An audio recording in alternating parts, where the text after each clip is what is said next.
How many of you believe that we are products of our environment? I not only believe that our environment shapes us, but that the environment shapes us. I believe that there is a lot that we can learn from the earth.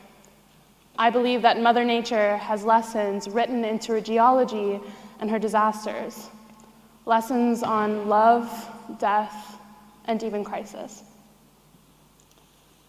I used to ride the big, yellow, classic American school bus from home to school and back again every day, even well into high school. On one particularly long bus ride, when I was 13, my classmates started to get antsy, and a fight broke out. In the heat of the moment, as I was yelling at everyone to be quiet and sit down, an older boy who towered over everyone paused for a moment and looked me dead in the eye. He said 3 words, gritting his teeth and enunciating every consonant forcefully. "Shut up, Dyke," he said. A chorus of "ooh, burns" rang out behind him. Eventually, I was dropped off at my stop, I trudged through the snow to my house, sat down at the computer, and typed that single word into Google search. I didn't just learn the meaning of that word that day. I felt it.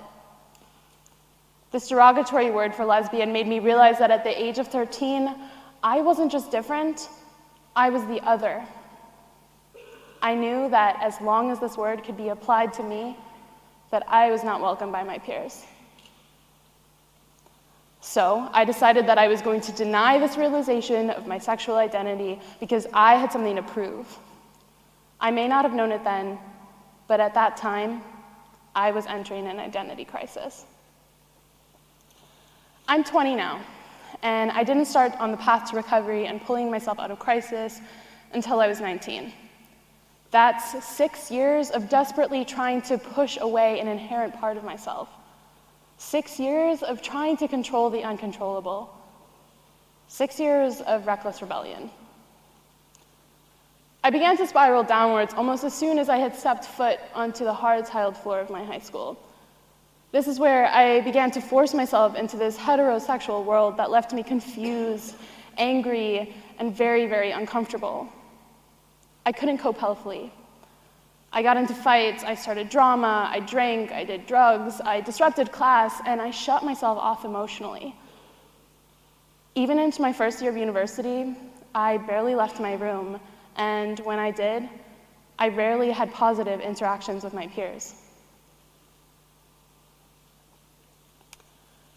In 6 years, I struggled with an eating disorder, struggled with mental illness, threw myself into manipulative heterosexual relationship, and experienced sexual assault. And through all of this, I felt like my world was crashing and burning around me. This self-destructive behavior put me into this dark, suppressed, and dangerous existence with seemingly no way out. Somehow, though, in the midst of all this, I discovered a passion for the earth, for environmentalism, ecology, and natural disasters. The more I read and the more I researched, the more I began to understand vulnerability and powerlessness in a deeper sense. The earth is this big, beautiful thing with her own processes and her own disasters, and I and we are just tiny, tiny specks that exist because she lets us. Mother Nature does what she wants, when she wants, and how she wants. And in this sense, Mother Nature embodies crisis. Crisis doesn't care who, where, or what you are. It will hit you without warning and take your life if you let it. You cannot prevent natural disasters, and you cannot prevent personal crisis. When crisis started to consume my life, when I felt defeated by a pylon of misfortunes, it was the simple understanding that our personal lives and the earth are interconnected that began to guide me towards recovery and comfort me. Another key factor in my process of recovery was a concept called emotional intelligence, or EQ. Before my second year of high school, I picked up this book called Emotional Intelligence by Daniel Goleman. Essentially, EQ is the capability of an individual to assess and manage their emotions in order to adapt and adjust their behavior appropriately in a given context.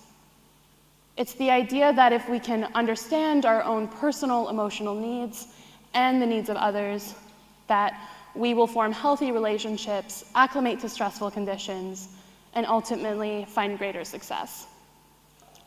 It's safe to say that during my 6-year crisis, I did not have a high EQ. I let emotion consume my entire world. But then eventually, I learned how to step outside of myself and assess my emotional needs. I realized that I needed a way to guide myself towards recovery and health.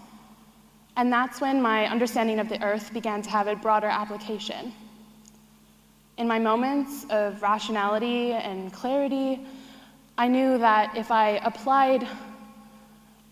thought critically and metaphorically, I could apply lessons about natural disaster preparedness and recovery to my own personal life.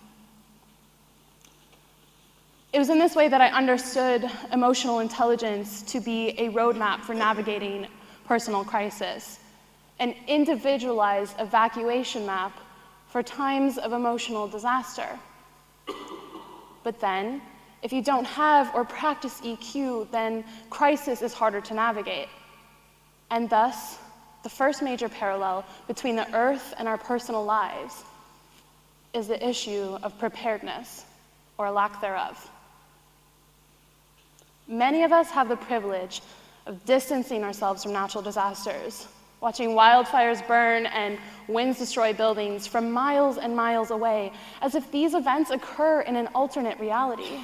It's because of this mentality, this emotional and physical separation, and even a lack of means, that causes cities to not utilize the proper mitigation strategies, the proper evacuation routes that are necessary to limit the effects of devastation and casualty caused by a natural disaster. On an individual level, humans are also like this.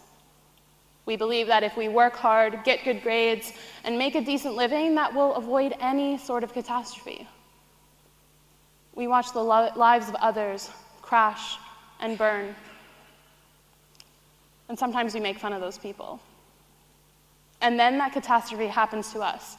And when it happens, we realize that we don't have the tools to fix what's broken. We institutionally lack a flow of information that could prepare us for and lessen the effects of crisis. We aren't aware of our evacuation routes. Daniel Goleman stresses that emotional intelligence needs to be taught in educational systems for this very reason. He says, teachers need to be comfortable talking about feelings. This is part of teaching emotional literacy, a set of skills we can all develop, including the ability to read, understand, and respond appropriately to one's own emotions and the emotions of others. Emotional education is just as important as academic education because EQ is a determinant of survival. At the end of the day, you can withstand any test of your intelligence and you can be successful, but the true test is how you handle and overcome emotional turmoil. But then what about all of us that haven't learned EQ? How do we cope during and in the wake of crisis?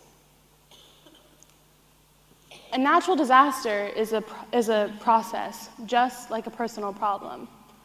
First, there is the eerie calm before the disaster, where the sky is blue and the air is warm, where we're gliding through life with ease and happiness. And then come the first warning signs, where we feel a slight rumble beneath our feet and we see birds take off from the trees and dart across the sky. Maybe I had felt these foreshocks when my friends would ask me about my boy crushes and I couldn't give them an answer.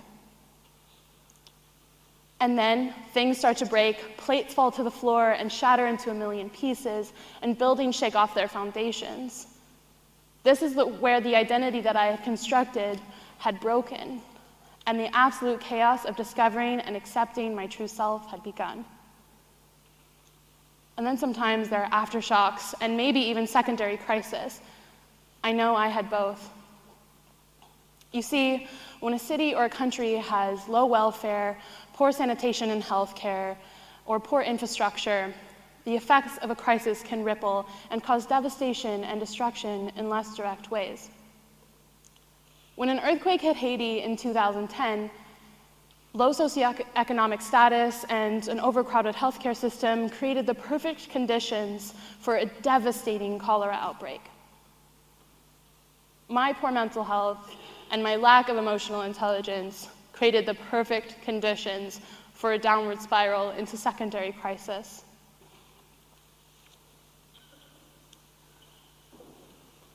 Other factors can also serve as situational magnifiers for crisis. People from historically marginalized communities, people in poverty, and people with disabilities will almost always feel the full force of catastrophe. And then, in the midst of all this, panic can set in, and when panic happens, it triggers our flight or fight response. Do we run? Do we hide? Do we stand up and face disaster? I chose to run. I ran so far in 6 years that I ended up in Edinburgh, 4,000 miles away from what I once knew as home. I thought I would never have to look back. But the dust settled, and I realized that I was alone, with only my own thoughts to keep me company. I realized that I had to confront this disaster, as hard as it was. I looked back and saw all the devastation left in the wake of my crisis. I looked back and saw the fragments of the superficial shell that I had spent 6 years building. I looked back and I saw my trauma and my anger. And I understood that the friends that I once had were now ghosts in my memory. There are many times where I felt like I had to leave my life in ruins, where being gay, then traumatized, then angry, and then alone felt like the end of the world. This was my earthquake, but a crisis can happen to anyone. Yours just may come from a death, a broken relationship, a bankruptcy, or otherwise. Yours may look like a wildfire or a landslide. Yours may be small, like a tremor that leaves behind a few broken plates. But regardless of how severe your crisis is, reformation is always necessary. We eventually have to come out of hiding and reach out for help. So I quite literally came out of the closet and reached out for support, because foreign aid is the main way that cities and countries put themselves back together again after a natural disaster.